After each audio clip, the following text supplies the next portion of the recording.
Bawakwartawab Shalanawa, Bawakwartawab Shalanawa, Abayahawa Shabashamayam, Abayahawa Shabashamayam, Salaka Lanawa, Salakalanawa, Al Kataa Yanawa, Al-Katayanawa, Watawadalak Al Damak, Watawadalak Al-Damak, Sasatap at Kataa Yanawa, Sasatap at Katayanawa, Kalhalal Hawadla Abayahawa Alhayam, Kalhalahawadla Abayahawa Alayam, Basa Masyayak Kihawashay, Basha Mashayak Yawashay, Bahasam Raw Kakadas, Basham Raukakas, Yaman. Yaman. Palakpakan natin si Masyayak Kihawashay.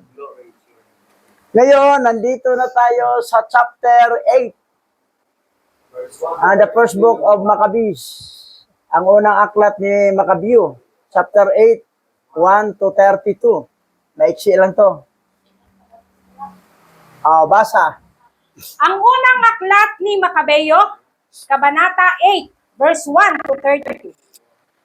Napalitan ni Judas Makabeo ang lakas at tapang ng mga kawal ng Roma. Bantog na bantog sila at nagmamalasakit sa alinman bangsang maging kakampi nila.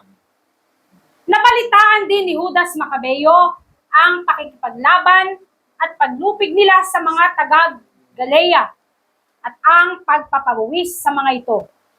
Sa mabisang pamamaraay nasakop din ng hukbo ng Roma ang buong Espanya. Bagaman malayo ito, at ang lahat ng mina, ng pilak at ginto ay kanilang nakuha. Nalupig nila ang mga haring galing pa sa malalayong lugar, at ang nakaligtas sa kanila ay pinagbabayad nila ng buwis taon-taon. Ayan, humahanga si Judas Macabeo sa Roma. Humahanga siya. Control ng Roma ang lahat ng mga kalaban, natalo. Pati na nasako pa yung Espanya.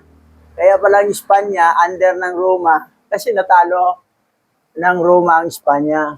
Sa kanila pala nagkulang yung buwis, kaya dito napunta, pinasa din ng mga Kastila. Oo, yan ang nangyari. Kaya hanggang ngayon, nagbubuwis tayo sa... Ngayon, kumbaga ang trust, ang tiwala ni Judas Macabeo, parang doon na sa Roma, wala na sa kay Abayahawa.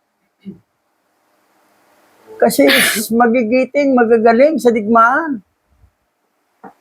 Hindi niya alam na sila magaling dahil sa tulong ni Abayahawa. Yan, nauga ang panampalataya ni Judas Macabeo. That's why sa next chapter, tigok na siya. Pinabayaan na siya Abayahawa matay sa digmaan. Dahil wala na, naglihis. Naglihis ang panampalataya. Okay, tuloy tayo. Kahit sinaharing Felipe at Persyo ng Macedonia at iba pang tumulong sa kanilang harapin, ang mga taga-Roma ay pawang nalupig at naging alipin. Wala ring nagawa ang balitang si Antiokyong Dakila, hari ng Asya, na nangahas lumaban sa mga taga-Roma, kasama ang malaking hukbo niyang binubuo ng mga ngabayo, mga karwahe at 120 elepante. Nahuli nilang buhay ang hari. Siya at ang susunod pang mga hari ay itinakdang magbayad ng kaukulang buwis. Yan. At kinakailangan magbigay sila ng mga alipin at isuko ang ilang pangunahing lalawigan nila ng panahong iyon, kasama ang India, Media at Lydia. Ang mga ito'y kinuha ng mga taga-Roma at ibinigay kay Haring Eumenes.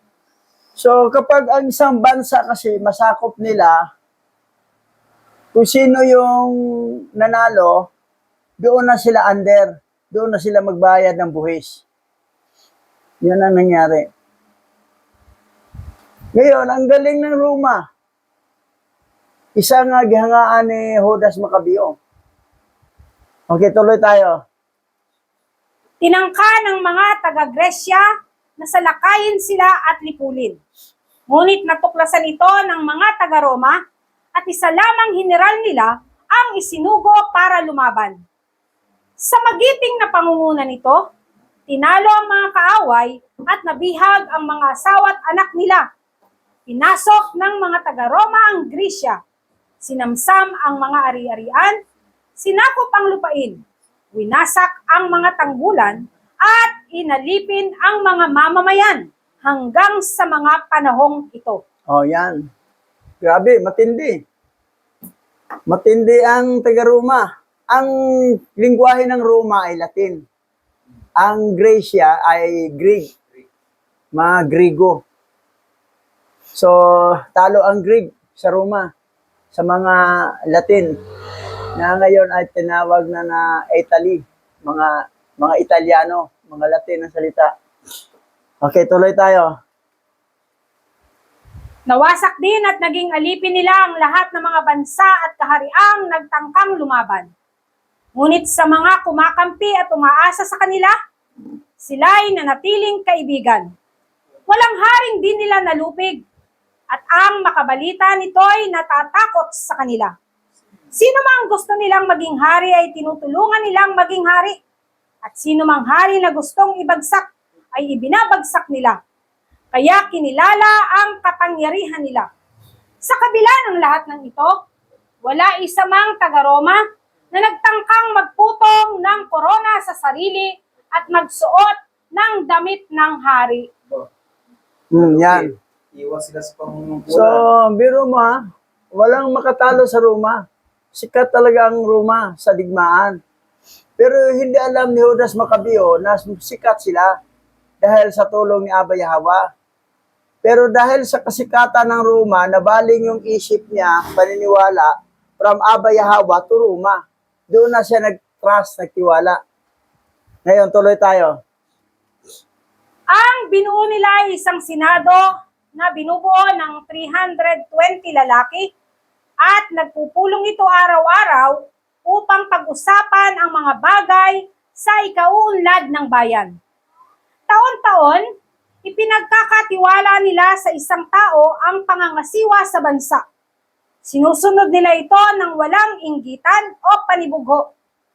Dahil sa magandang balitang ito, isinugo ni Judas Maccabeo si Eupolimo na anak ni Juan at apo ni Ako. Pinasama niya si Jason na anak ni Eleazar at pinapunta sila sa Roma para makipagkaibigan sa bansang ito. Yan na. Yan na, utos na ni Judas Maccabeo. Punta kayo sa Roma. Makikipagkaibigan tayo sa kanila. So, yan ang, diyan na nauga ang panampalataya ni Judas Maccabeo. Sa panampalataya niya, tiwala niya kay Abba Yahweh.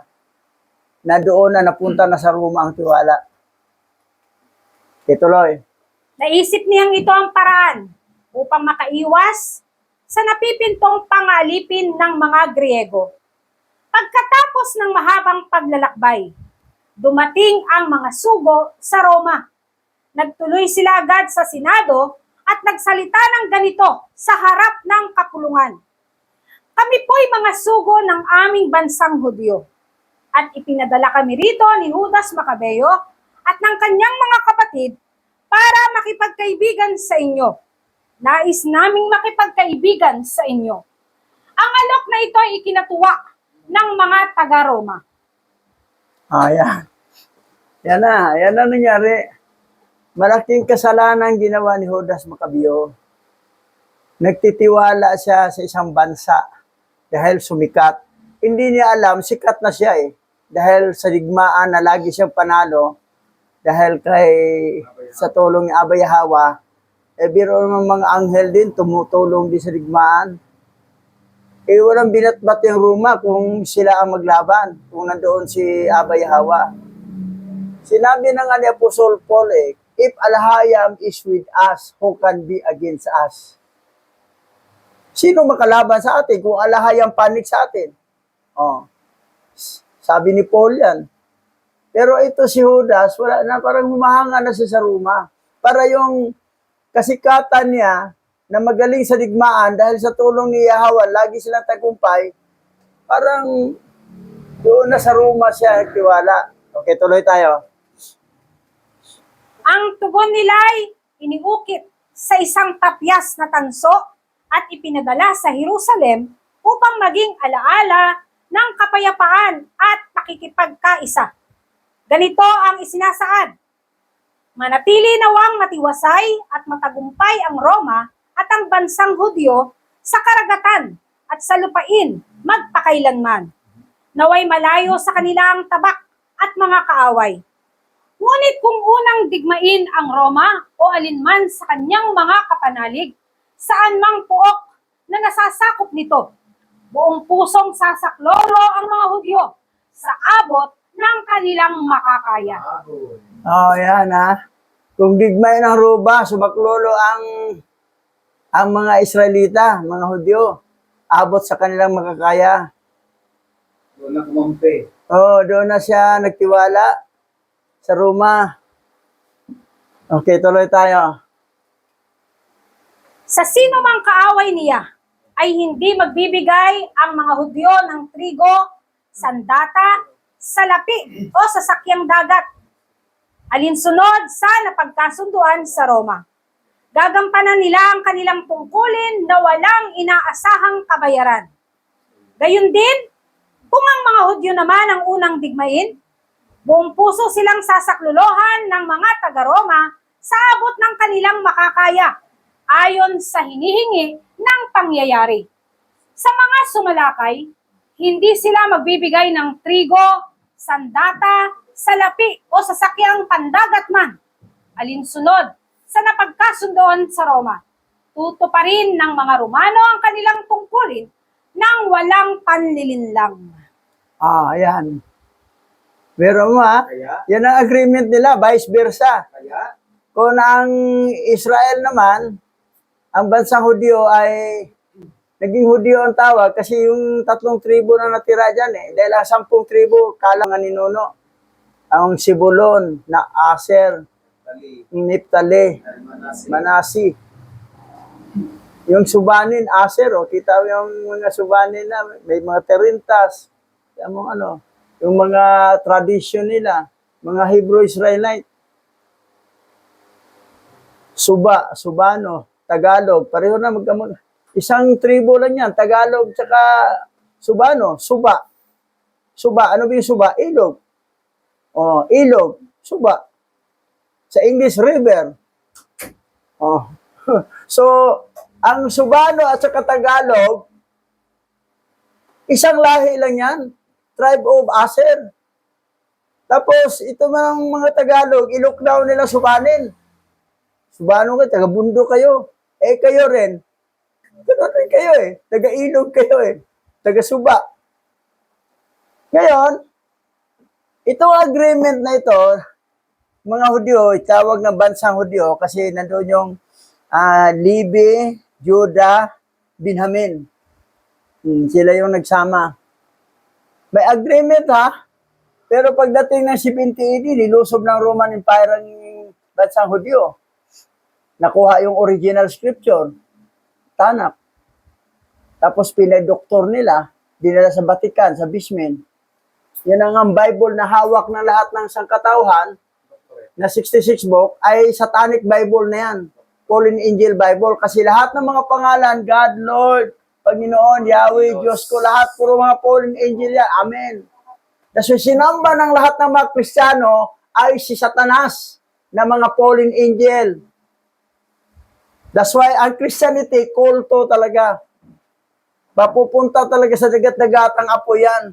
Pero tiwala sila na sa langit na sila mapunta. Akala lang ninyo. Dahil sinabi, ang akala ng tao na ang daan ay tunay. Tama. Pero pagdating sa dulo, kapahamakan pala. Yan ang mga iniisip ng mga Kristiyano. Yan. Ngayon, ito na, si Judas Maccabeo. That's why magmaminus yung reward niya doon sa langit. At maaga siyang kinuha. So, tuloy tayo. Ganito ang kasunduan ng mga taga-Roma at ng mga Hudyo. Sa kasunduang ito, anumang mapagkasunduan, walang dagdag o bawas ng alinmang panig, ay maaaring pagpasyahan at bigyan ng bisa. Tungkol naman sa kapinsalaang ginagawa ni Haring Demetrio sa mga Hudyo, may liham na kaming ipinadala sa kanya upang itanong ito. Bakit mo pinahihirapan ang mga kaibigan naming Hudyo? Kapag nagsumbong pa silang muli sa amin, ipaglalaban na namin ang kanilang karapatan at didigmain namin kayo sa lupa man o sa dagat. Kunwari lang itong Roma na ito Yung nagkaroon ng digmaan sa karian ni Demetrio at saka kay Judas Macabeo, Hindi na sila tumulong. walang Roman tumulong hanggang napatay si Judas. Dahil sabi nung kasama, alis tayo, takas tayo. Sabi, hindi. Patay kung patay. Walang atrasan. Patay nga siya. Yabang. Nagyabang na rin to si Judas Macabeo Akala niya, nasa panig niya pa rin si Abay Hawa. Oo, wala na. Wala na sa panig sa kanya dahil doon na siya nagtiwala sa Roma. Kalaban ni Abay Hawa yan. Kalaban Oo. din nila. Yung Roma, Idumites yan. Lahi yan ni Esau ng tatay na si Mastima. Grabe. So, yun. Okay, tuloy tayo. Ito, basa. Roma. Mga taga-Roma, chapter 8, verse 31. Ano nga ang ating sasabihin tungkol sa mga bagay na ito? Kung ang alahayam ay kakampi natin, sino ang makakalaban natin? Yan ang sinabi ni Apostle Paul sa Roma 8:31. What shall we say then to these things? If alahayam is for us, who can be against us? Dito, nawala ang tiwala ni Judas Macabeo kay alahayam. Doon na siya nagtiwala sa Roma, natutulungan siya kay Demetrio. Hindi naman Doon siya napatay sa mga tauhan ni Demetrio. Puso ng tao ay mapanlil lang. Dito pala nagtapos. Ano? Okay. So, sandali, ubusin ko muna to.